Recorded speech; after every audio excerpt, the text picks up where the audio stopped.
여러분, 감동내국자입니다. 오늘도 구독과 좋아요, 댓글로 여러분의 생각을 꼭 들려주세요. 지금부터 당신이 몰랐던 한국의 놀라운 실화를 공개합니다.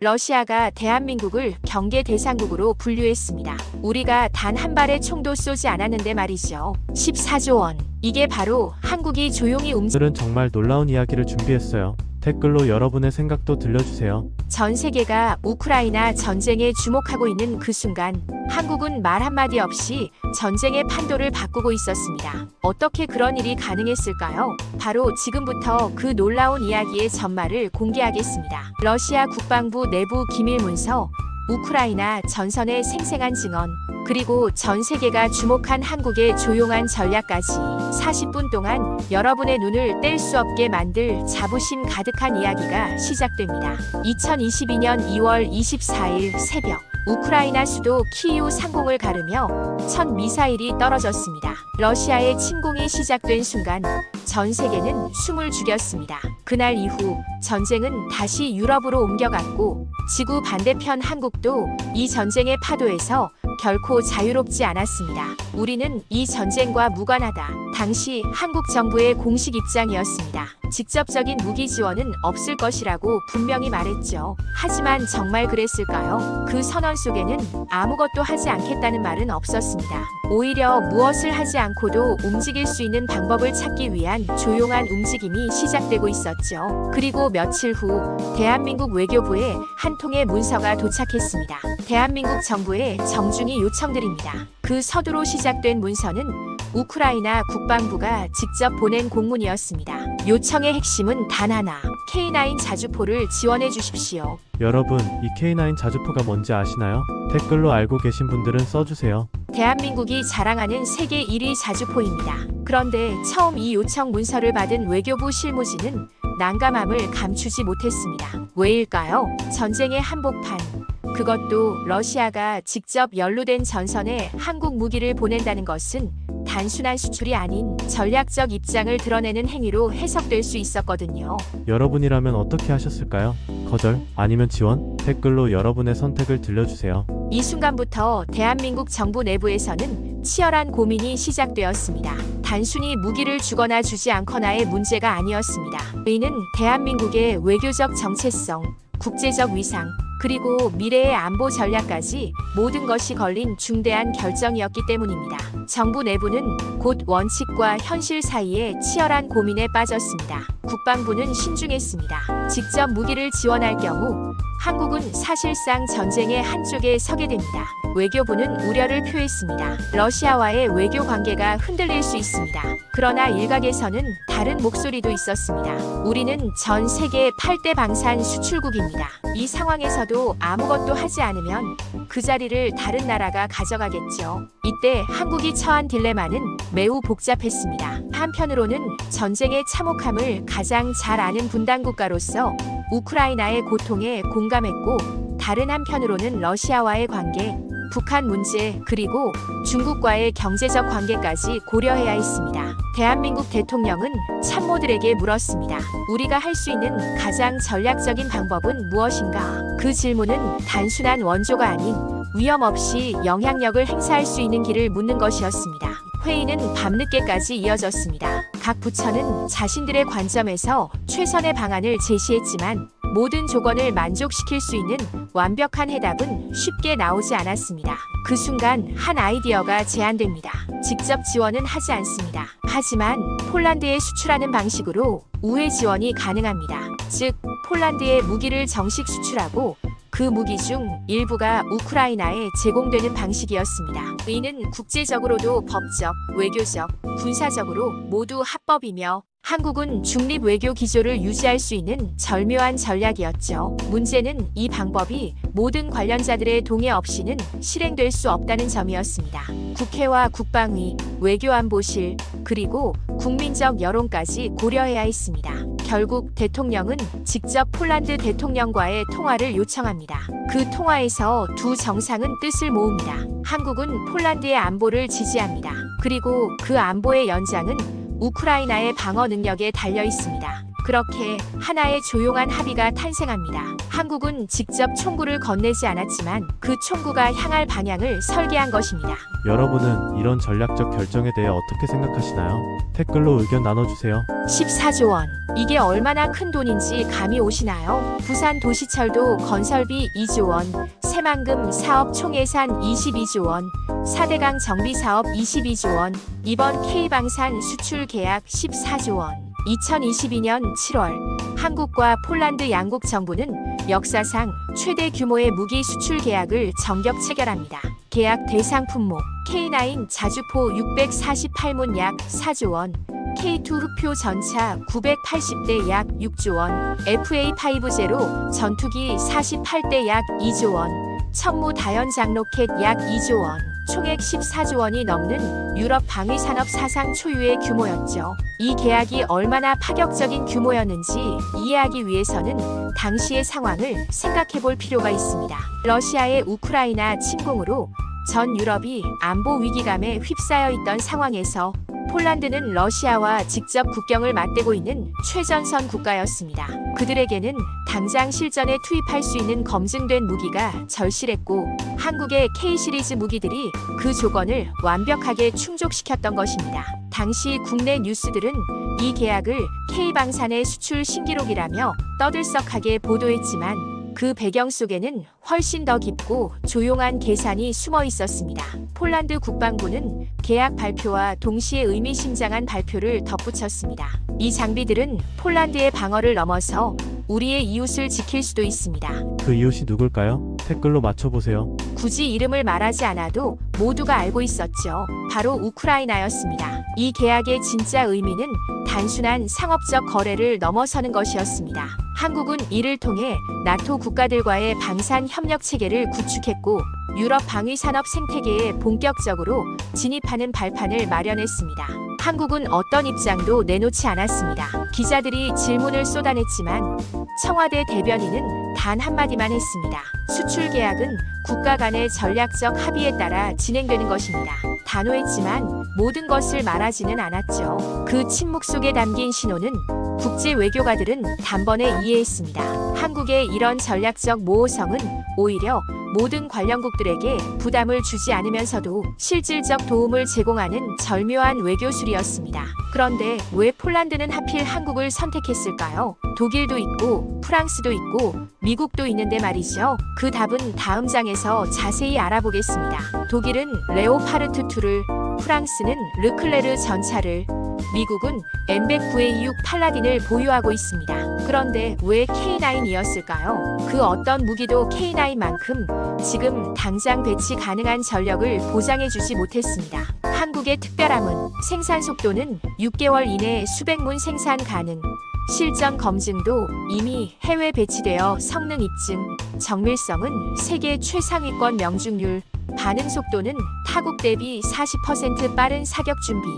K9 자주포의 기술적 우위는 단순히 스펙만의 문제가 아니었습니다. 이 무기는 한국이 70년간 분단 상황에서 축적한 실전 경험과 기술력이 집약된 결과물이었습니다.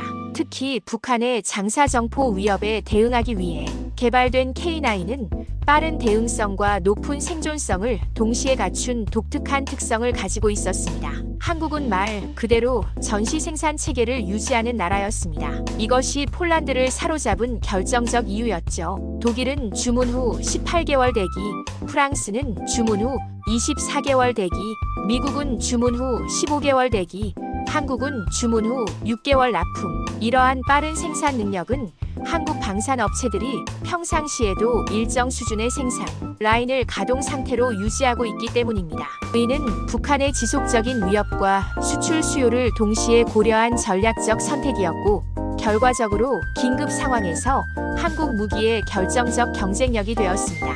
K9의 또 다른 장점은 모듈화된 설계였습니다. 이는 운용하는 국가의 요구사항에 맞춰 다양한 옵션을 제공할 수 있다는 의미였습니다. 폴란드의 경우 나토 표준에 맞는 통신 시스템과 탄약 호환성을 요구했는데 K9은 이러한 요구사항을 쉽게 충족시킬 수 있었습니다. 그리고 한국의 방산기업은 그 요구에 즉각 대응합니다. 계약 체결 후 단 2개월 만에 첫 물량이 인도되었고 폴란드군 고위 인사는 말합니다. 우리는 지금까지 무기를 수입한 것이 아니라 전쟁을 바꿀 전략을 수입한 것이다. 이 계약은 단순한 무기 판매가 아니었습니다. 그 속에는 한국의 기술력, 생산력, 외교 전략이 모두 녹아 있었습니다. 더 중요한 것은 한국이 제공한 것이 단순히 무기가 아니라 전투 시스템이었다는 점입니다. K9과 함께 제공된 사격 통제 시스템, 정비, 기술, 운용 교육 등은 폴란드군의 전투 능력을 한 단계 끌어올리는 종합적인 패키지였습니다. 그리고 무엇보다 중요한 건 그 무기들이 어디로 향할지 한국은 아무 말도 하지 않았다는 점이죠. 여러분, 이런 우리나라 기술력 자랑스럽지 않으세요? 좋아요 눌러서 자부심 표현해주세요. 2022년 11월 폴란드 동부의 군수기지, 낮게 깔린 안개 속에서 회색빛 장갑을 두른 차량 한 대가 조용히 등장했습니다. 현지 군인들이 숨을 죽인 채 지켜보던 그 순간 트레일러 위로 모습을 드러낸 포신. 그것은 바로 대한민국에서 건너온 K9 자주포였습니다. 이 순간은 조용했지만 역사적이었습니다.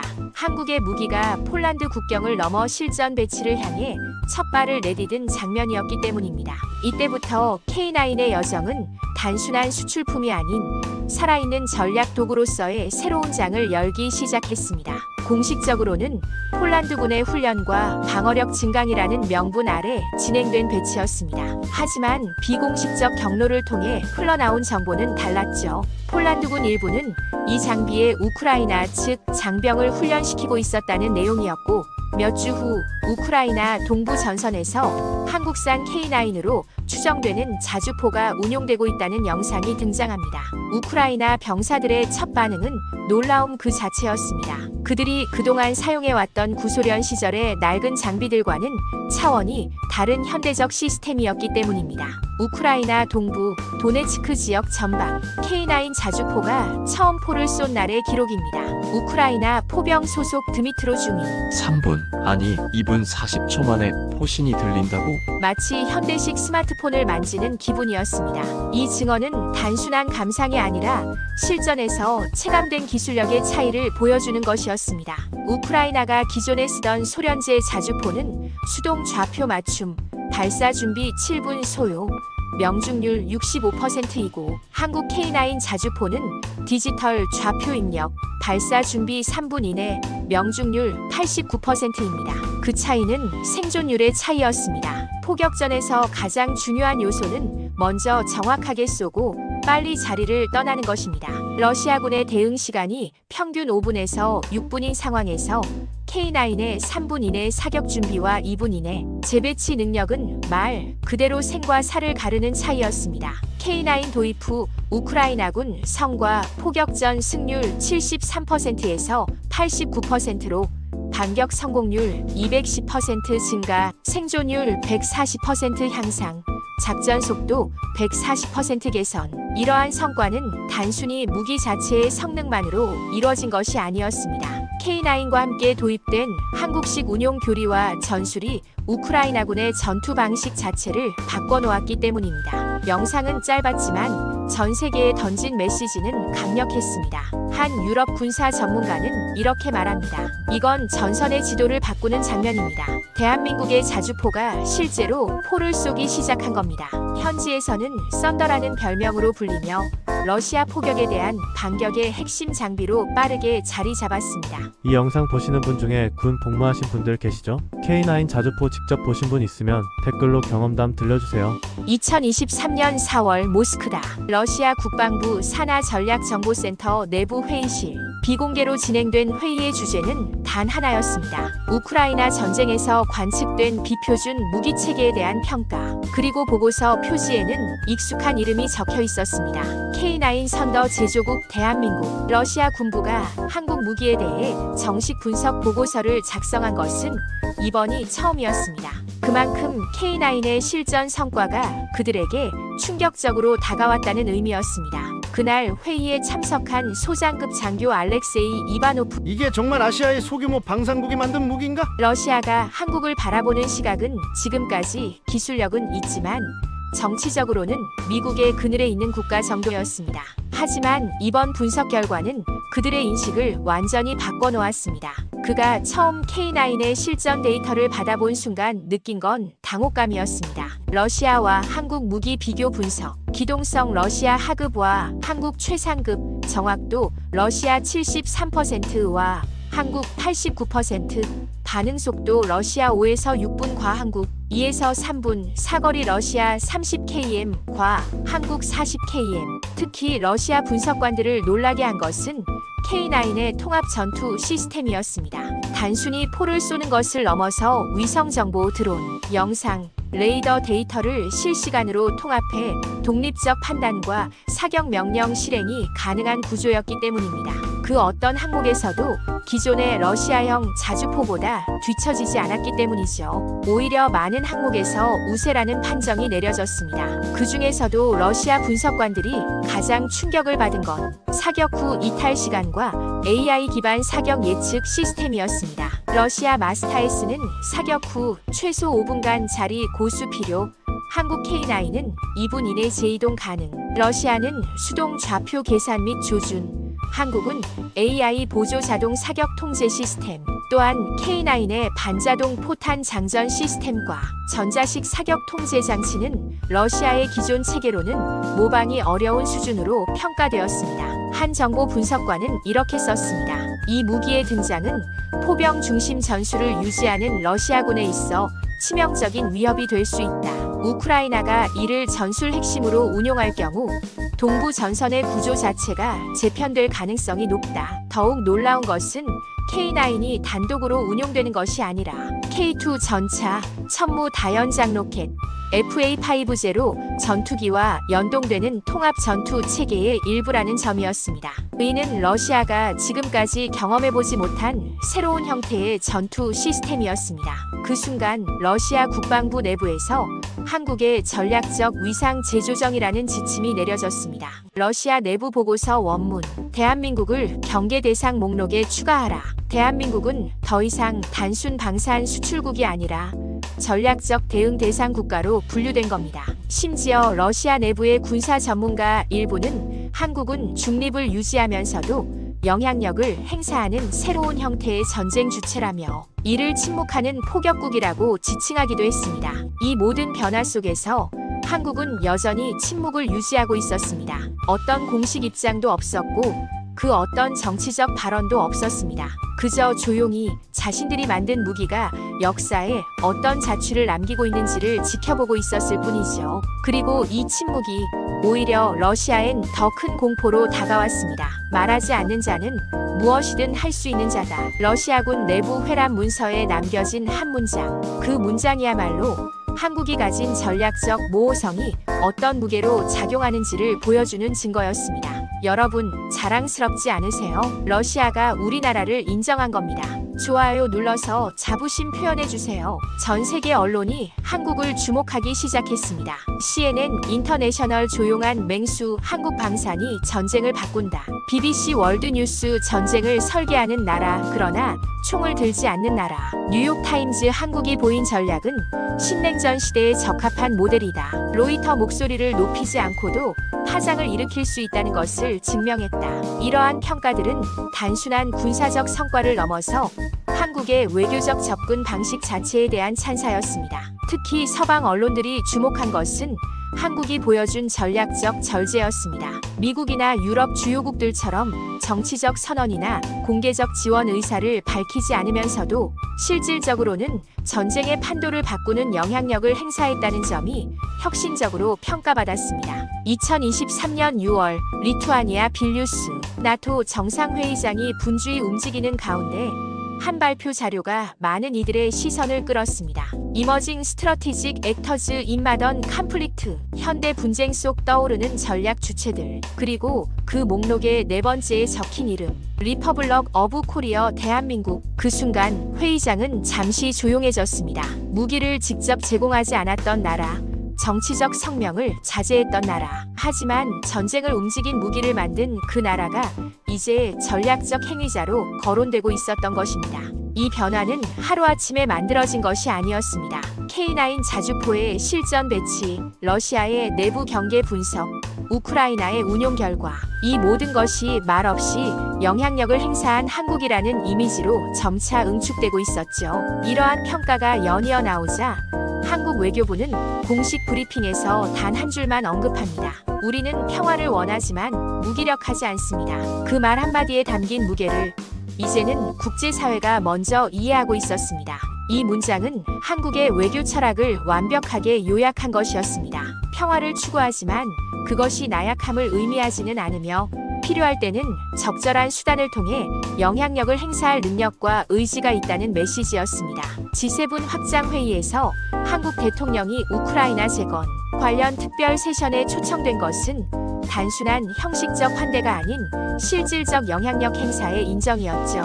이는 한국이 단순히 경제 규모나 군사력만으로 평가받는 것이 아니라 복잡한 국제 정세에서 균형감 있는 역할을 수행할 수 있는 성숙한 국가로 인정받았다는 의미였습니다. 특히 방산 수출과 외교 전략이 결합된 모델을 두고 코리언 스트러티직 듀얼 트랙이라는 이름까지 붙은 건 상징적이었습니다. 이는 한국이 동시에 중립과 개입, 기술과 전략을 조화롭게 유지한 국가라는 것을 의미합니다. 이러한 모델은 특히 중견국들에게 새로운 외교 전략의 가능성을 제시했습니다. 강대국이 아니어도 자신만의 고유한 영향력을 행사할 수 있다는 것을 보여준 사례였기 때문입니다. 그리고 이 흐름은 다시 국내로 돌아와 한국 국민들에게도 깊은 자부심으로 남았습니다. 우리는 조용히 움직였고 세상은 결국 그 조용함을 주목했다. 이 문장은 유럽 안보정책연구소가 낸 리포트의 마지막 문장이었습니다. 그들이 분석한 건 단순한 전쟁의 승패가 아니라 미래의 외교 전략이 어떤 방식으로 설계돼야 하는가에 대한 모범이었죠. 여러분은 언제 한국에 대한 자부심을 느끼시나요? 댓글로 여러분만의 자랑스러운 순간 들려주세요. 한반도, 지구상 유일한 분단 국가.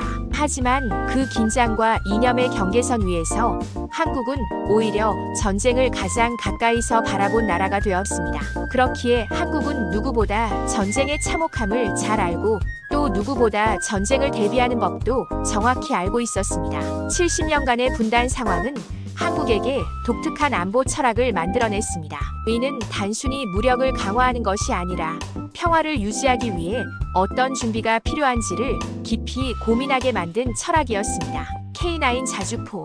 그 이름은 이제 단순한 무기가 아니라 대한민국이라는 국가가 설계한 전략적 메시지가 되었습니다. 이 무기에는 한국의 방어 철학이 고스란히 담겨 있었습니다. 먼저 맞지 않기 위해 더 빠르게 대응하고 더 정확하게 타격하며 더 신속하게 이동하는 능력. 이는 공격을 위한 무기가 아니라 평화를 지키기 위한 도구였습니다. 말 한마디 없이 전쟁에 영향을 미쳤고 정치적 선언 없이 유럽의 전투 구도를 바꿨습니다. 전쟁을 시작하지 않았지만 그 흐름을 다시 쓰게 만든 나라. 그것이 바로 한국이었습니다. 이제 국제사회는 한국을 더 이상 무기 수출국으로만 보지 않습니다. 지정학과 기술, 외교와 전략이 절묘하게 융합된 복합 안보 국가로 분류합니다. 세계 방산 수출 순위 8위 2023년 기준, 목표 순위 4위. 2030년 목표 수출액 증가율 전년 대비 140%. 주요 고객국 폴란드, 호주, 이집트, 노르웨이 등 20개국. 이러한 성과는 단순히 경제적 수치를 넘어서는 의미를 가지고 있었습니다. 이는 한국의 기술력과 신뢰성이 국제적으로 인정받았다는 증거였고, 더 나아가 한국이 세계 평화에 기여할 수 있는 실질적 능력을 보유했다는 것을 의미했습니다. 그들은 묻습니다. 어떻게 한국은 단 한 발의 포탄도 직접 쏘지 않고도 전쟁의 질서를 바꿨는가? 그 답은 아주 단순하면서도 깊습니다. 움직이지 않기 위해 끝없이 준비한 나라, 말하지 않기 위해 모든 것을 설계해 놓은 나라.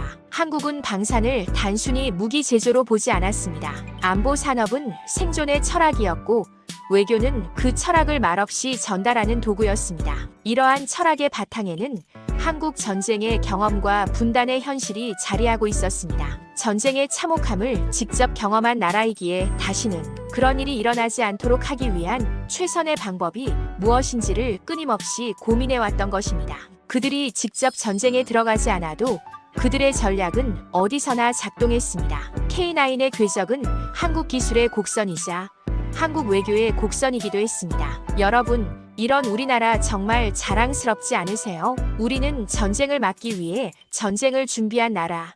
그 준비가 지금 세계를 바꾸고 있습니다. 좋아요 눌러서 자부심 함께 나눠요. 세계는 지금 새로운 질서로 재편되고 있습니다. 기존 강대국의 목소리가 커질수록 침묵 속에서도 자신만의 전략을 가진 나라들이 더욱 빛나게 되는 시대입니다. 냉전이 끝나고 30여 년이 지난 지금 국제 정치의 패러다임은 다시 한번 변화하고 있습니다. 단순한 군사력이나 경제력만으로는 설명할 수 없는 새로운 형태의 영향력이 등장하고 있는 것입니다. 그리고 그 중심에 전쟁은 두려워하지만 전쟁을 설계할 줄 아는 나라, 대한민국이 서 있습니다. 한국의 이런 독특한 위치는 우연히 만들어진 것이 아니었습니다. 이는 70년간의 분단 상황에서 축적된 경험과 지혜, 그리고 끊임없는 기술 개발과 외교적 노력의 결과였습니다. 한국이 보여준 새로운 외교 모델, 직접 개입 없는 영향력 행사, 기술력을 통한 지정학적 존재감 확보, 중립 유지하면서도 가치 구현 말보다 행동으로 증명하는 신뢰 구축.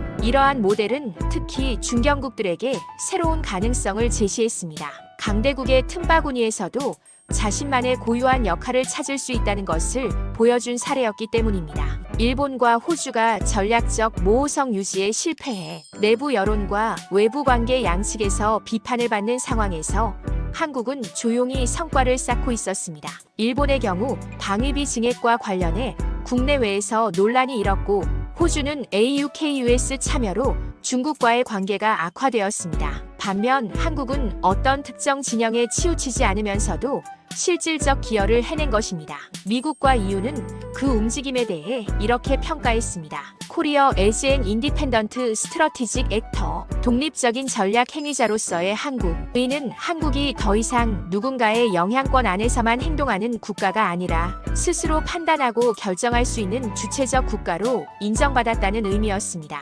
그 결과 한국은 단기간에 이런 변화를 이뤘습니다. 2022년 초 단순 방산 수출국, 2022년 중 전략적 파트너국, 2023년 전후 재건 핵심국, 2024년 글로벌 안보 기여국. 이는 말보다 조율된 행동이 만들어낸 결과였습니다. 한국은 화려한 수사나 정치적 제스처보다는 실질적이고 지속 가능한 기여를 통해 국제사회에서의 위상을 높여나갔습니다. 이제는 당당히 말할 수 있습니다. 우리는 작지만 결코 약하지 않고 조용하지만 결코 눈에 띄지 않는 존재가 아닙니다. 한국의 면적은 세계 109위, 인구는 28위에 불과하지만 우리가 보여준 영향력은 그 수치를 훨씬 뛰어넘는 것이었습니다. 전쟁을 막기 위해 전쟁을 준비해온 나라. 그 준비가 지금 세계를 바꾸고 있습니다. 이는 단순히 군사적 준비만을 의미하는 것이 아니었습니다. 기술 개발, 인재 양성, 외교적 네트워크 구축,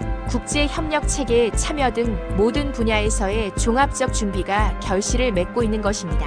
여러분도 이런 대한민국의 일원이라는 것 정말 자랑스럽지 않으세요? 댓글로 여러분이 가장 자랑스러워하는 한국의 순간을 들려주세요. 여러분, 잠깐만요. 이야기가 여기서 끝나는 게 아닙니다. 지금 이 순간에도 전 세계 43개국이 한국산 무기 도입을 검토하고 있다는 사실 아시나요? 이는 단순한 상업적 관심을 넘어서 한국의 기술력과 신뢰성에 대한 국제적 인정을 의미합니다. 현재 한국 방산 도입 검토 중인 국가들, 유럽 8개국 체코, 슬로바키아, 루마니아, 핀란드, 에스토니아, 라트비아, 리투아니아, 불가리아, 중동 7개국 사우디아라비아, UAE, 카타르, 요단, 오만, 쿠웨이트, 바레인, 아시아 12개국 인도네시아, 필리핀, 태국, 베트남, 말레이시아, 싱가포르, 인도, 방글라데시, 미얀마, 라오스, 캄보디아, 스리랑카, 아프리카 10개국, 남아프리카 공화국, 이집트, 모로코, 알제리, 나이지리아, 케냐, 에티오피아, 가나, 세네갈, 탄자니아, 남미 6개국, 페루, 칠레, 콜롬비아, 아르헨티나, 브라질, 에콰도르, 총 43개국이 한국을 주목하고 있습니다. 이는 지구상 거의 모든 대륙에 걸쳐 한국의 기술력이 인정받고 있다는 의미입니다. 그런데 여기서 정말 놀라운 건 이 모든 국가들이 요청하는 게 단순한 무기가 아니라는 겁니다. 한국식 방산 시스템 전체를 도입하고 싶다. K방산 통합 시스템이란 K9 자주포 운용 교육 유지 보수 현지 생산 라인 구축, K2 전차, 한국형 전투교리, 정비 시스템, KAI 항공기 조종사 훈련 기술 이전, 사이버 방어 시스템 운용 인력 양성. 단순히 무기를 파는 게 아니라 한국의 군사 철학과 기술 생태계 전체를 수출하는 겁니다. 이는 전 세계 방산업계에서도 유례를 찾기 힘든 혁신적 모델입니다. 기존의 방산 수출이 단순히 완제품을 판매하는 수준이었다면 한국은 기술 이전부터 인력 양성, 현지 생산, 사후 관리까지 포괄하는 종합 솔루션을 제공하고 있는 것입니다. 2035년 만약 이 모든 계약이 성사된다면 예상 총 계약 규모 280조 원, 현재 확정 계약 폴란드 등 45조 원, 진행 중인 협상 120조 원, 추가 잠재 시장 115조 원. 이게 얼마나 큰 규모인지 실감하시나요? 한국 국가 예산 2024년 656조 원, K방산 잠재 시장 280조 원, 국가 예산 43%, 삼성전자 시가총액 500조 원, K방산 대기업 절반 규모의 산업. 이는 단순히 경제적 수치를 넘어서는 의미를 가집니다. 280조 원 규모의 방산 시장은 한국 경제 전체에 미칠 파급 효과가 엄청날 것이며 이를 통해 한국은 명실상부한 글로벌 방산 강국으로 도약할 수 있을 것입니다. 그런데 이것도 빙산의 일각입니다. 한국이 지금 개발 중인 차세대 무기들 KF-21 보람의 2026년 실전 배치 예정, 한국형 전투헬기 수리온 마리논, K3 천궁 장거리, 지대공 미사일, 차세대 잠수함 KSS 배치, 우주감시, 레이더 시스템, 드론 스웜 기술, AI 기반 무인 전투 시스템. 이러한 차세대 무기들은 현재의 K9, K2 시리즈를 훨씬 뛰어넘는 기술력을 바탕으로 하고 있습니다. 특히 AI와 우주 기술이 결합된 미래형 무기 시스템들은 전 세계 어느 나라도 아직 실용화하지 못한 분야들입니다. 왜 전 세계가 한국 무기를 기다릴까요? 한국만의 특별함은 첫째, 검증된 실전 성능 우크라이나에서 완벽 입증. 둘째, 빠른 생산과 납품 타국 대비 평균 3배 빠름. 셋째, 합리적 가격 서방 선진국 대비 30에서 40% 저렴. 넷째, 정치적 부담 없음, 중립적 입장으로 구매 압박 없음.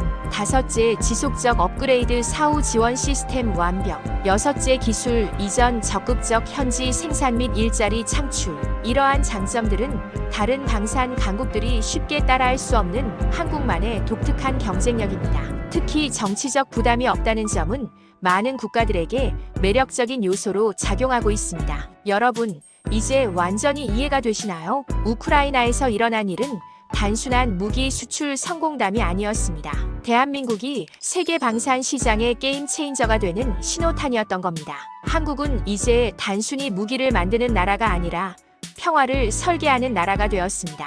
전쟁을 막기 위한 기술을 개발하고 그 기술을 통해 세계의 안정에 기여하는 나라 말입니다. 러시아가 우리를 경계하는 이유, 전 세계 43개국이 우리를 찾는 이유, 이제 확실히 아시겠죠? 우리는 더 이상 작은 나라가 아닙니다. 우리는 세계의 평화를 디자인하는 나라입니다.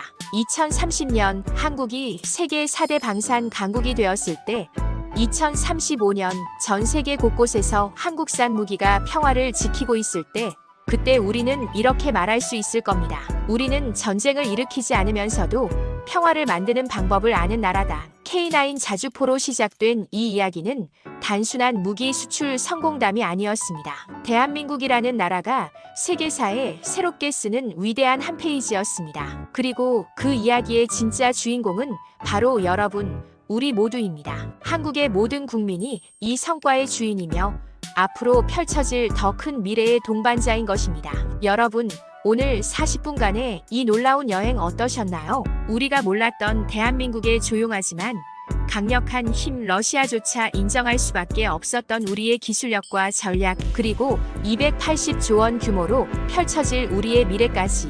이 모든 것이 바로 우리가 살고 있는 대한민국의 현재이자 미래입니다. 좋아요 버튼 눌러서 자부심 함께 나눠주세요. 구독하고 알림 설정해서 우리가 몰랐던 대한민국의 숨겨진 이야기들 절대 놓치지 마세요. 댓글로 여러분만의 자랑스러운 한국 순간 들려주세요. 군 복무 중 K9 자주포나 K방산 무기 보신 분 계세요? 여러분이 가장 자랑스러워하는 한국의 기술은 뭔가요? 이런 조용한 외교 전략에 대해 어떻게 생각하시나요? 280조 원 시장. 정말 실현 가능하다고 보시나요? 다음에 다뤘으면 하는 한국의 숨겨진 이야기가 있나요? 이러한 질문들을 통해 시청자들과의 소통을 더욱 활발하게 만들어 보겠습니다. 여러분의 모든 의견과 경험은 저희에게 소중한 피드백이 되고 더 좋은 콘텐츠를 만드는 원동력이 됩니다. 그런데 여러분, 이 영상을 준비하면서 정말 놀라운 사실을 하나 더 발견했어요. K9 자주포가 우크라이나에서 성과를 거둔 후 북한도 은밀히 한국 무기를 분석하고 있다는 첩보가 들어왔습니다. 심지어 북한은 자신들의 무기 개발에 한국 기술을 역설계해서 적용하려 한다는 김정은도 모르는 충격적 사실들까지. 북한이 한국의 기술력을 인정하고 따라하려 한다는 것은 우리 기술의 우수성을 반증하는 또 다른 증거입니다. 이 모든 이야기의 전말은 다음 영상에서 완전 공개하겠습니다. 북한이 몰래 따라하고 있는 한국 무기 기술 탑 3분. 김정은도 모르는 우리 군의 비밀 프로젝트까지 놓치고 싶지 않으시다면 지금 당장 구독과 알림 설정, 이런 흥미진진한 이야기들을 계속해서 여러분께 전해드리겠습니다. 그리고 오늘 영상이 조금이라도 도움이 되셨다면 댓글로 여러분이 가장 인상 깊었던 부분 남겨주세요. 저희는 모든 댓글 하나하나 다 읽고 있고 여러분의 목소리가 다음 영상을 만드는 힘이 됩니다. 시청자 여러분과의 소통이야말로 저희 채널의 가장 큰 자산입니다. 자랑스러우시다면 좋아요, 감동받으셨다면 구독, 더 많은 사람들이 알았으면 한다면 공유. 여러분의 한 번의 클릭이 대한민국의 자부심을 전 세계에 알리는 겁니다. 이 영상을 통해 더 많은 사람들이 우리나라의 진짜 실력을 알게 된다면 그것만으로도 충분히 의미 있는 일이라고 생각합니다. 우리의 자랑스러운 대한민국, 앞으로도 함께 응원해 주셔서 진심으로 감사합니다. 앞으로도 여러분이 몰랐던 대한민국의 놀라운 이야기들을 계속해서 발굴해 전해드리겠습니다. 우리 모두가 자랑스러워할 수 있는 콘텐츠로 다시 찾아뵙겠습니다. 다음 영상에서 또 만나요.